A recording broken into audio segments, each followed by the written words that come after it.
जैमिनिरुवाच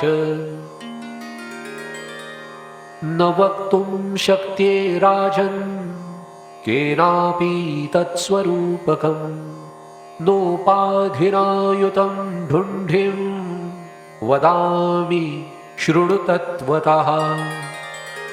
अहं पुरा सुशान्त्यर्थं व्यासस्य शरणं गतः मह्यं संकथितं तेन साक्षान्नारायणेन च तदेव त्वां वदिष्यामि स्वशिष्यं च निबोध मे।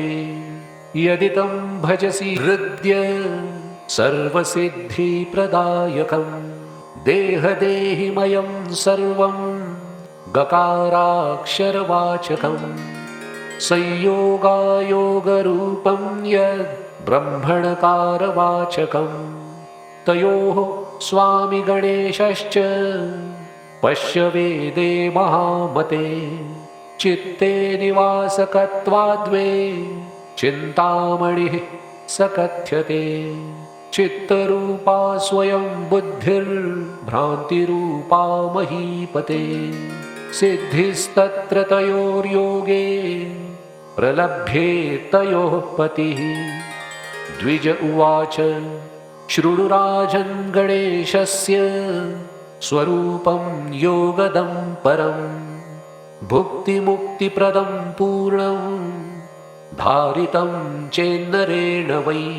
चित्ते चिन्तामणिः साक्षात् पञ्चचित्तप्रचालकः पञ्चवृत्तिनिरोधेन प्राप्यते योगसेवया।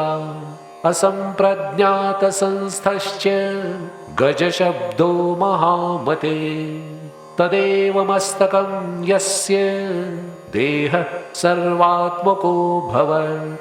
भ्रान्तिरूपा महामाया सिद्धिर्वामाङ्गसंश्रिता भ्रान्तिधारकरूपा सा बुद्धिश्च दक्षिणाङ्गके।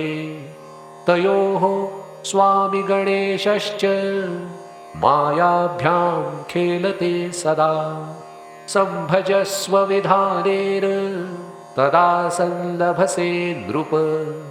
इति ढुण्ढीस्वरूपवर्णनस्तोत्रं समाप्तम्।